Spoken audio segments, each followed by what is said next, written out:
रत्नागिरी जिल्ह्यातील राजापूर तालुक्यातील पाचल येथे घरगुती गॅस सिलेंडरचा काळा बाजार सुरू असल्याचा धक्कादायक प्रकार समोर आला।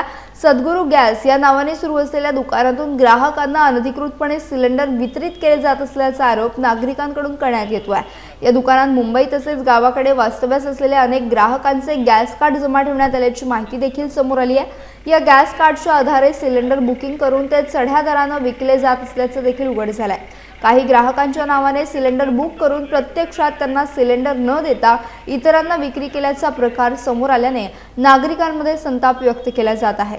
सध्या गॅस टंचाईच्या पार्श्वभूमीवर हा काळा बाजार वाढल्याचे सांगितले जात आहे। दरम्यान या प्रकरणाची गंभीर दखल घेऊन राजापूर पुरवठा विभागाने संबंधित दुकानदारावर तात्काळ चौकशी करून योग्य ती कारवाई करावी अशी मागणी नागरिकांकडून करण्यात येते आहे। या प्रकारामुळे पाचल परिसरात संतापाचं वातावरण निर्माण झालं असून प्रशासनाने तातडीने हस्तक्षेप करण्याची मागणी होत आहे।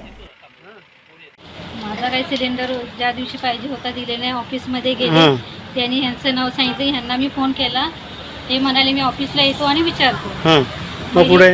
ते आणि मी गेलो होतो तेव्हा ह्यांनी विचारले तर त्यांनी मला सांगितलं ह्यांच्यासमोर की तुमचा सिलेंडर ऑफलाईन ह्यांनी घेऊन गेले। बोलते तर मी म्हटलं ऑफलाईन कसं ऑनलाईन असताना, तर त्यांनी सांगितलं की पुस्तक यांच्याकडे होताना मग मालकाने त्यांना मोबाईल दिलेले आहे ऑफलाईन घ्यायला।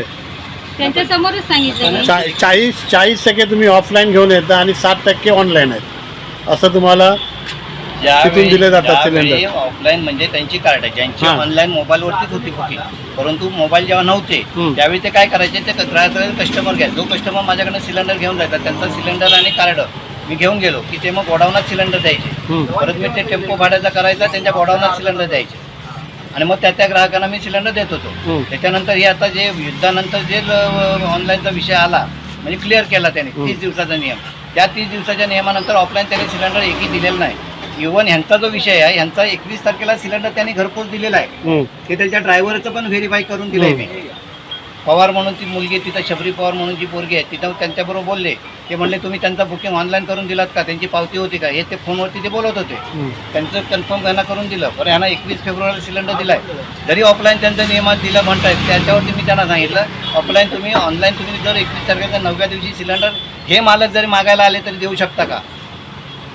पावती पंच झाली म्हटल्यानंतर पावती तिथे दिसते सिस्टीमला, त्याच्यानंतर बुकिंग केल्यानंतर त्यांचा 1 तारखेचा मेसेज आलाय, जर 21 तारखेला दिलं तर 1 तारखेला त्याने सिलेंडर तुम्ही देऊ कसे शकता, त्याला मेसेज तो येतो कसा।